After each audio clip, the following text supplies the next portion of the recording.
Why would one impulsive kiss at my own wedding destroy everything I'd built? I told myself it was just a dare, a harmless joke between friends, but when my husband turned my laughter into evidence, I learned that not every mistake can be laughed off, and not every man forgives quietly. My name is Marielle Durand. I'm 31, and I ruined my own wedding with a kiss that wasn't supposed to mean anything. It was a dare, a stupid, drunken moment meant to make everyone laugh. I'd always been the fun one, the kind of woman who could turn any awkward silence into a story people remembered. I thought that was what made me lovable. But now, when I think back to that night, I can't decide if I was trying to make people laugh or trying to prove something to myself. Jonas, my husband, had always been the serious one. He liked plans, quiet moments, clean decisions. I used to tease him for overthinking everything. I told myself he needed me to balance him out, that my energy kept us interesting.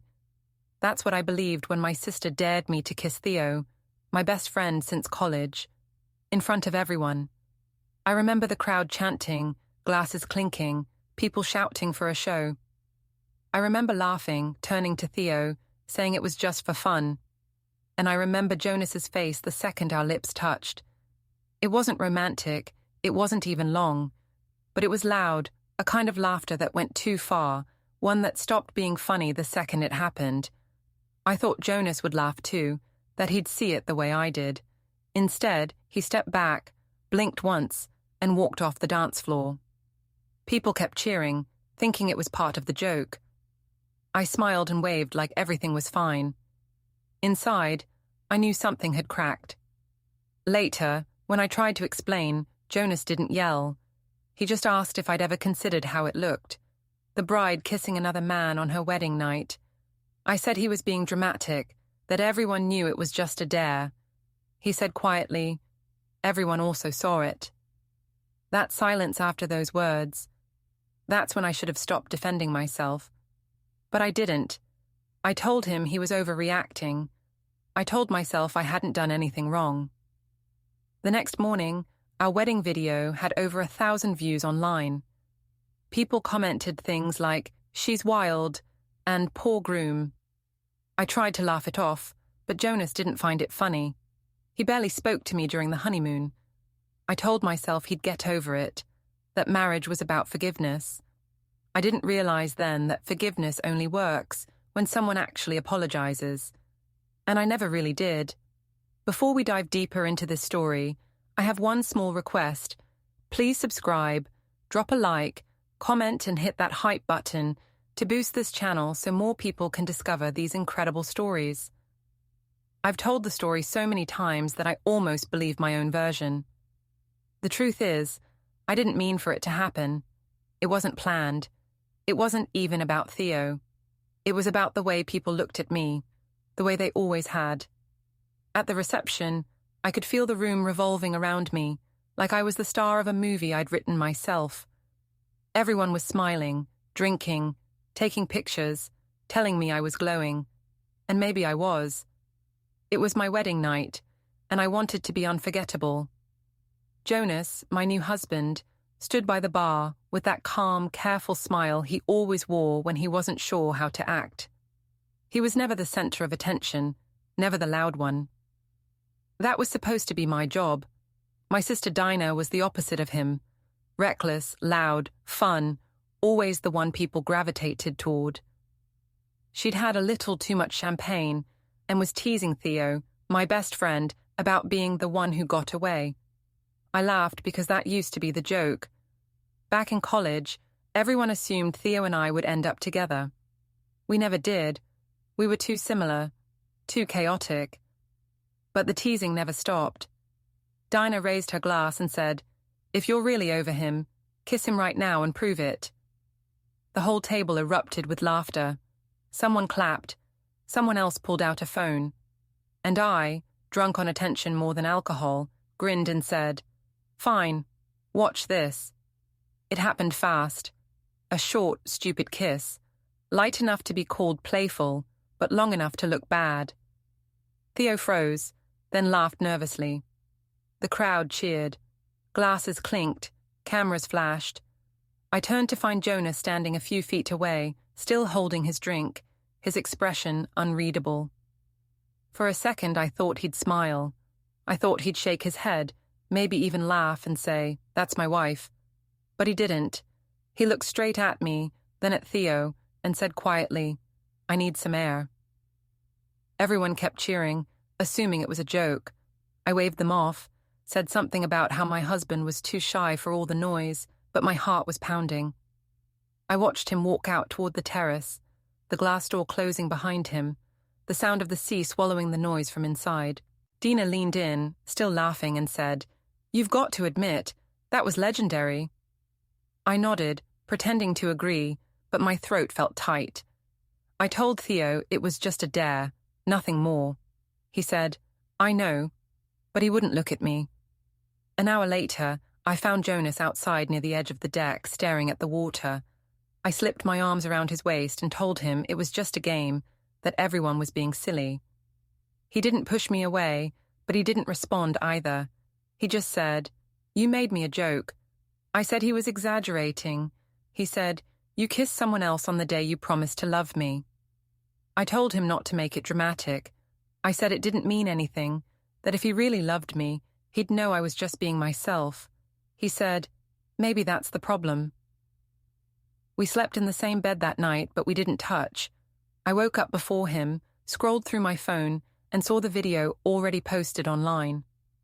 Someone had captioned it, "The Bride Who Doesn't Care."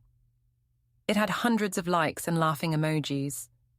I showed it to Dina when she came in later, and she said it was hilarious that I should post it myself before someone else controlled the story. So I did. I shared it with a caption that said, "A kiss for luck. Nasha just married, Lakshak relax." Within hours, people were commenting things like, "Poor groom," and "Imagine starting your marriage like this." I told myself they were overreacting, that the internet always did this. Jonas saw it later that day while we were driving to the airport for our honeymoon. He didn't say a word, but I noticed his hands gripping the wheel tighter. When we got to the hotel, he went straight to the balcony, staring at the city lights below. I asked if he was still angry. He said no, just disappointed. That word again, disappointed. It cut deeper than anything else.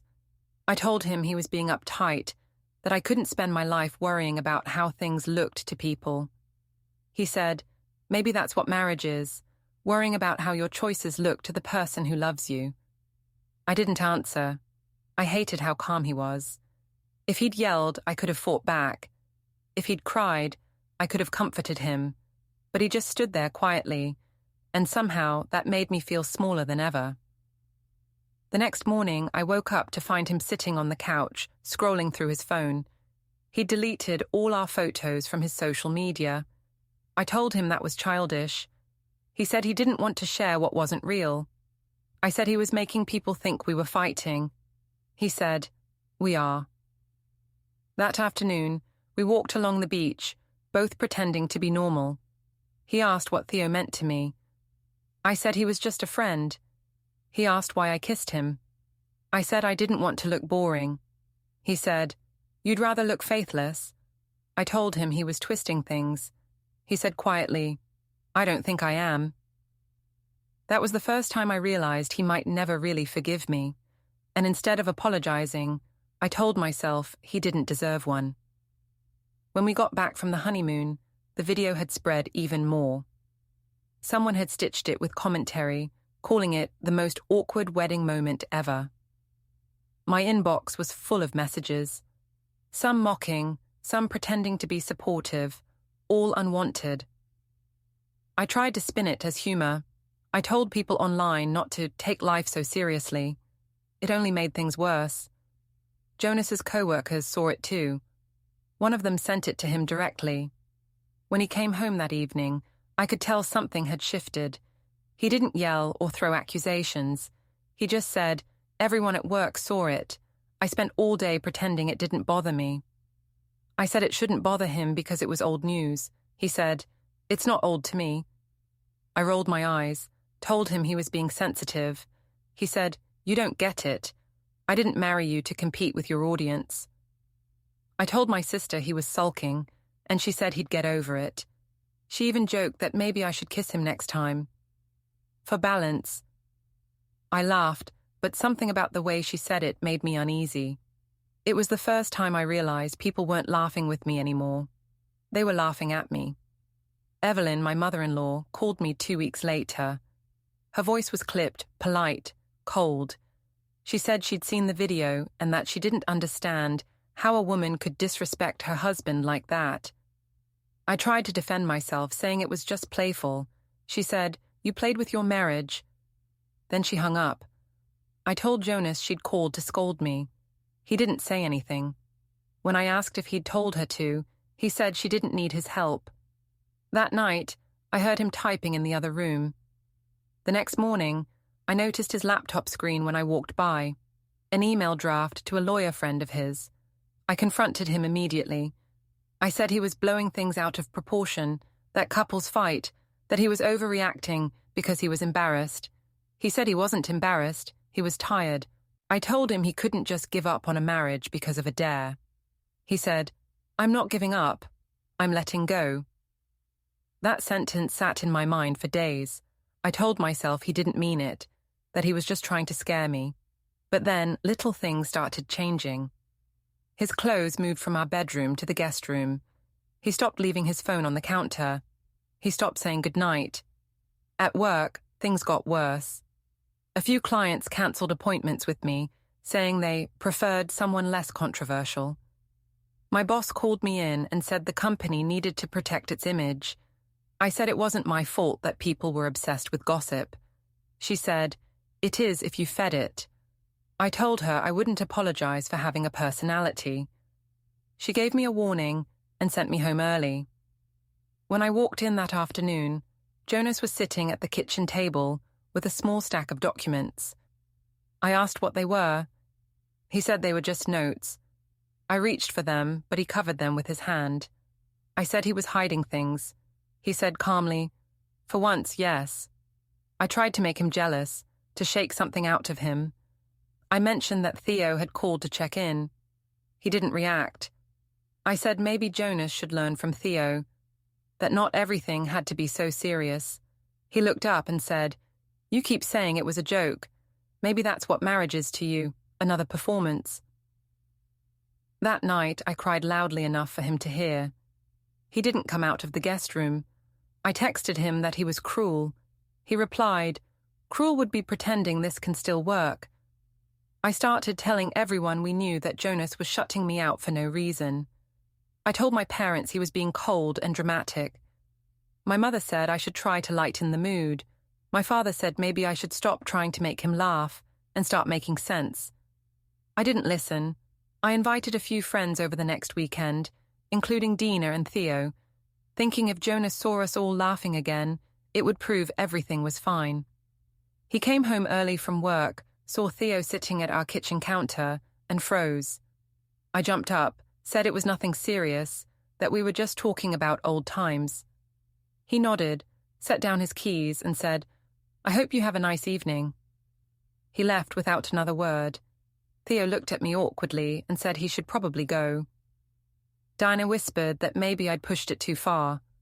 I told her Jonas was being impossible, that he wanted me to be someone I wasn't. That night, I tried calling Jonas. He didn't answer. I sent messages, long, emotional ones, saying I loved him, that I'd do anything to fix things. He didn't reply. I told myself he was just cooling off, that we'd laugh about this someday. But the next morning, when I opened the door to get the mail, a thick white envelope was lying on the mat. My name and his were both printed neatly across the top. Notice of legal consultation regarding marital separation. For a long moment, I just stood there, holding it in my hands, listening to the quiet of the apartment. I wanted to tear it up, to throw it away, to pretend it didn't exist.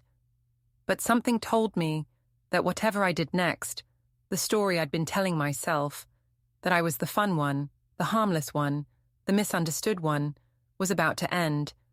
And this time, no one would be laughing. When the envelope sat unopened on the counter for 3 days, I told myself it didn't mean anything. People argued, people cooled off, people made mistakes. I told myself Jonas wasn't serious, but on the fourth day, when I came home from work, his side of the closet was half empty. The shirts were gone, his shoes, even the mug he always used for coffee. I called him right away. He didn't answer. I texted, no reply. That night, Dina came over, pretending to comfort me, but clearly fascinated by the drama. She said, maybe it was for the best, that men like Jonas couldn't handle women like me anyway. I laughed because it was easier than crying, but deep down I was scared. Not because he'd left. I'd told myself he'd come back eventually, but because of how quiet it all was. Jonas wasn't the type to act without planning. If he'd packed, it meant he'd decided. The next day, I went to his office, pretending I'd forgotten something. His secretary looked at me with pity. She said he'd taken a leave of absence. When I asked where he'd gone, she said she didn't know. I could feel people watching me from their desks. The kiss video was still floating around online, popping up in comments and memes. I could feel my name turning into a joke. My parents called that evening. My father asked what I'd done to drive Jonas away. My mother said I needed to stop embarrassing myself and fix things quietly before it became a community story. I hung up before I said something I'd regret. It amazed me how quickly people forgot I was the one who'd been humiliated too. By the end of the week, a letter arrived, not from Jonas, but from a lawyer. It wasn't divorce papers, not yet. It was a formal notice of intent to separate assets. I didn't even know what that meant until I Googled it. It was the first step toward financial separation, the beginning of a legal wall between us. I called him again, straight to voicemail. I left a message saying I'd been stupid, that it had been a dare, that he was ruining our lives over something small. I even tried crying into the phone, but the more I listened to my own voice, the faker it sounded. Theo texted later that night. He said he'd heard about everything and was sorry for being part of it. I told him it wasn't his fault, but I couldn't help feeling angry. He got to move on with his life while I became the punchline of my own wedding. People at work started avoiding me. Conversation stopped when I entered the break room. My boss asked if everything was okay at home, not out of concern, but out of damage control. I told him things were fine, that people exaggerated. He smiled thinly and said maybe I should take a few days off to handle my situation. When I went back to my parents' house that weekend, my mother greeted me with silence. My father said Jonas had called him, not to fight, not to gossip, but to make arrangements for moving the rest of his belongings out. I asked if he'd said anything else. My father said Jonas told him, "She'll understand everything soon enough." I didn't understand what that meant until the next morning, when a process server knocked on the door. The papers were official now. Jonas wasn't just separating assets. He was filing for divorce on grounds of public humiliation and breach of trust. I remember sitting there, holding the papers, listening to Dinah's voice in my head, saying it had just been a dare. I thought of how many times I'd said that to myself. A dare, a joke, something funny. It didn't feel funny anymore. The only person who came to see me after that was my coworker, Lauren. She said quietly that Jonas had hired a private investigator weeks earlier, that he'd already gathered proof that the kiss wasn't the only boundary I'd crossed. Messages, photos, late-night calls with Theo. I told her that was ridiculous, but I could see in her eyes she wasn't sure she believed me. That night, I went through my phone, deleting everything that could look bad. Every old message, every joke I'd sent to Theo, every tag from the wedding video. But it didn't matter. Jonas already had what he needed, and the worst part? I didn't even know what he planned to do with it. 2 weeks later, I got an email from his lawyer. It wasn't just about the divorce anymore. It was about reputation, defamation to be specific. Jonas claimed that my public behavior and social media posts had caused damage to his professional standing. The email included screenshots, my own captions, comments, Even the jokes I'd made afterward, trying to make light of it. I called him immediately. To my surprise, he answered this time. His voice was calm, too calm.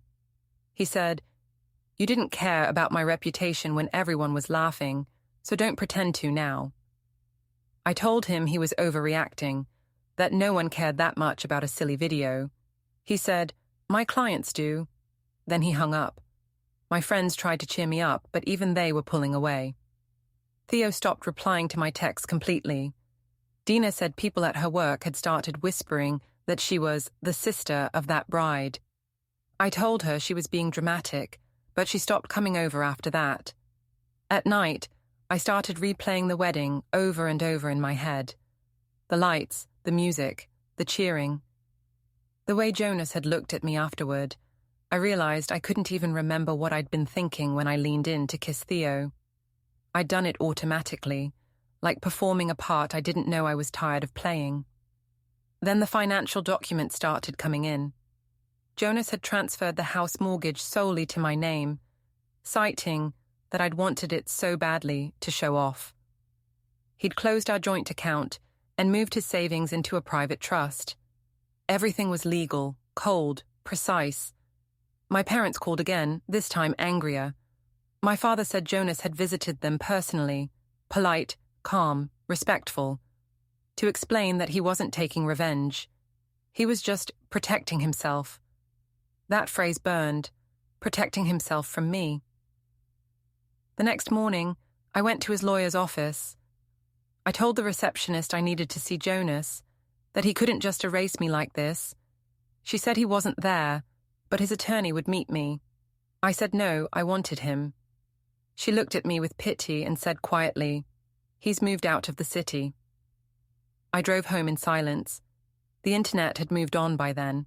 The wedding video wasn't trending anymore, but it still existed, buried under layers of new gossip, still there if anyone looked hard enough. That was the thing about the internet. It never forgot. That night, I got one last email from Jonas. Just a few lines. "You lied to save your pride. I'm not angry anymore, just done. I hope someday you understand what you destroyed trying to make people laugh." I wanted to reply, to defend myself, to say it wasn't my fault, that he'd taken everything too seriously. But I didn't, because for the first time, I couldn't find a version of the story where I looked innocent. My mother said I should stay with them until things settled. I told her I wasn't the kind of woman who needed rescuing. But when I finally looked around my apartment, at the empty drawers, the untouched bed, the quiet, I realized I already had been rescued once, a long time ago, when Jonas married me. And I'd laughed it away. I thought the worst was over once Jonas filed the papers, but it was only the beginning of something colder, something that didn't look like anger but felt worse. It was control, quiet, and absolute. He no longer called, no longer texted. He didn't post anything online, didn't speak about me publicly, but somehow he was everywhere. Every financial notice came with his name attached. Every message from the lawyer sounded like his voice, measured, precise, emotionless. Even when he wasn't in the room, he was directing everything. I told myself I'd take back the narrative. I'd post something heartfelt, show the world I was calm, mature, reflective. I took a photo of myself at my desk, smiling with the caption, "Learning from life and moving forward. We all make mistakes." It was supposed to sound strong. Instead, the comments filled with mockery. One said, "Still waiting for that apology to your husband." Another, "Imagine losing a marriage over a dare." The internet didn't forget. It just waited for me to speak again so it could remind me. That night, Dina called. Her voice was low, careful. She said Jonas had reached out, not to her, but to our parents. He'd given them documents about the financial settlement and mentioned I was refusing to cooperate. I snapped that it wasn't true, that I just needed time. She said, "He already gave you time. You used it to defend yourself instead of fix things." I hung up on her. A few days later, I got an email from Jonas's lawyer requesting a formal meeting to finalize terms and discuss property. The phrase made my chest tighten. I didn't want to face him, but avoiding him felt like proof of guilt. So I said yes. When I arrived, the office was too bright, too quiet. Jonas was already there, wearing a grey suit, sitting with his hands folded neatly on the table. He didn't look at me when I walked in. I sat down, said hello. He said nothing, just nodded to the lawyer to begin. The lawyer explained the conditions. Jonas would release his claim on the apartment if I agreed to a full separation of finances. He would pay no spousal support, but he wouldn't touch my personal savings either. Everything would be equal, clean, final. I stared at the papers and said it wasn't fair. The lawyer said fairness was subjective. I looked at Jonas and asked if this was really what he wanted. He said quietly, "I want peace." I told him peace would come if he stopped treating me like a criminal. He said, "Peace doesn't come from pretending nothing happened." I tried to sound strong. I said I'd been humiliated too, that people blame me more than I deserved. He said, "They blame the person who made the choice." That hurt more than any shouting could have. When the meeting ended, he stood, shook the lawyer's hand, and walked out without looking back. I sat there for a long time after, staring at the empty chair across from me. That night, I wrote him a long message. I told him that what happened didn't define us, that I missed him, that he'd promised forever. I said I wanted to start over. I waited for a reply. Nothing came. 3 days later, the documents arrived by courier. I was supposed to sign them and return them within the week. I left them unopened on the table. Days turned into a blur. I'd wake up late, drink too much coffee, scroll through social media, and see pieces of my life reduced to gossip threads. Theo's name appeared once in a comment section. Someone had found old photos of us from college and posted them with the caption, "The one she should have married." I wanted to scream at them that they didn't know anything, that it wasn't real. But maybe it was easier for strangers to make sense of my life than it was for me. My boss called me in after that. She said clients had been withdrawing contracts, that the company couldn't risk more bad press. I asked if she was firing me. She said, "I'm letting you take a break," which was the same thing. I drove home and sat in the car for an hour, engine off, staring at the apartment building. I didn't want to go inside. It felt too empty, too echoing. Jonas's absence had filled every corner. That evening, my mother came by unannounced. She sat at the kitchen table, her hands folded tightly. She said Jonas had visited again, calm, respectful, the way he always was, and told them he was finalizing everything soon. She said, "He's not angry anymore. That's what scares me." I asked what she meant. She said, "When a man stops fighting, it means he's already left you in his heart." After she left, I finally opened the documents. My name looked strange next to his in legal print, as if we'd already become two separate people. I read the clauses slowly. He hadn't taken anything more than necessary. He'd even written that I could keep the apartment and the furniture. At the bottom was his signature, steady, firm, unmistakable. Mine, blank beside it. I held the pen for a long time before setting it down. The house was so quiet I could hear the hum of the refrigerator. I whispered his name out loud, as if saying it could bring him back, but only silence answered. The day of the final hearing came faster than I expected. I wore a grey dress, the same shade as the clouds that morning. I didn't bother with makeup beyond the basics. There was no point pretending anymore. Jonas was already there when I arrived, sitting beside his lawyer. He looked composed, calm, almost peaceful.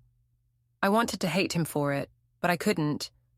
I realized that everything I'd done to keep control, the jokes, the posts, the lies, had only made him stronger in his silence. The judge read the statements aloud. Jonas's case was simple: public humiliation, irreparable trust damage, emotional detachment. Mine was weaker: claims of misunderstanding, emotional stress, media exaggeration. I listened as his lawyer read my own captions aloud, my own words used as evidence against me. Just a kiss.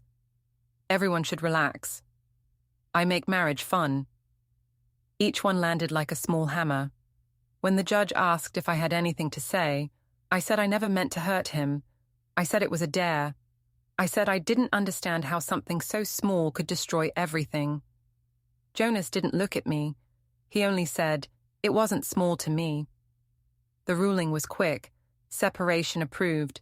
Assets divided. No alimony, no shared accounts.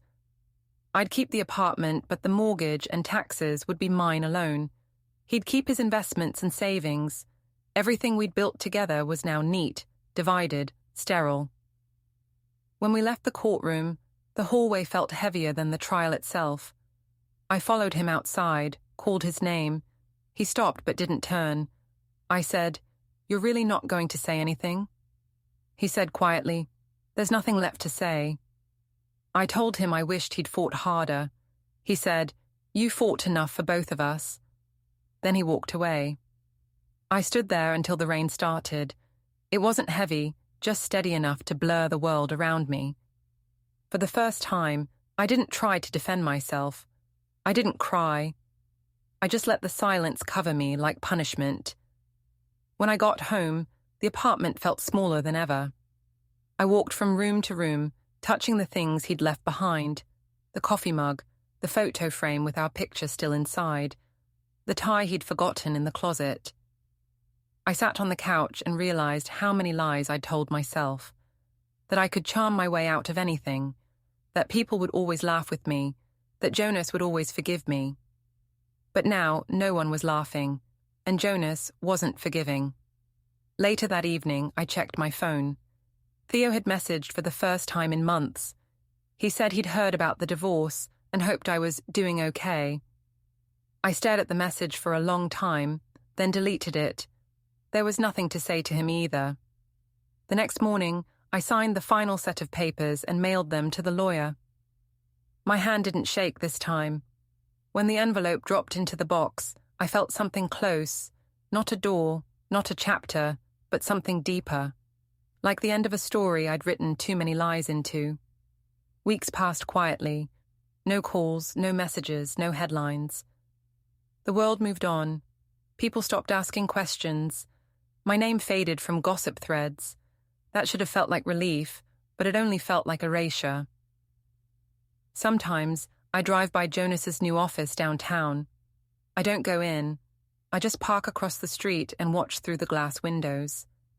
He looks busy, focused, content. Once, I saw him smile at a coworker, and it hit me how long it had been since that smile had belonged to me. I wanted to walk in, to apologize one last time, but I knew what he'd say, or wouldn't say. So I stayed in the car until the lights went off and the office went dark. When I came home that night, I stood in front of the mirror and looked at myself properly for the first time in months. The woman staring back wasn't glamorous or confident. She looked tired, stripped of the performance that had carried her for years. I whispered, "It was just a dare." But even I didn't believe it anymore. The truth is, it was never about the kiss. It was about what I needed from it. The attention, the laughter, the validation. I'd traded the one person who truly saw me for a room full of people who never cared. And now, I was left with nothing but my own echo. That night, I turned off my phone, shut every window, and sat in silence. For once, I didn't try to explain, didn't rehearse a defense, didn't invent a better version of the story. I just sat there and accepted it. Jonas didn't destroy me with anger or revenge. He destroyed me with peace. And that, I think, was his quiet victory. The world may forget the kiss someday, but I won't, because no matter how many times I tell myself it was just a joke, I'll always remember the look on his face when the laughter died, and the moment I finally realized the cost of being the kind of woman who couldn't stop performing, even on her own wedding day. Don't forget to hit like, subscribe, and turn on the bell so you don't miss the next story. Write in the comments from which city you are watching.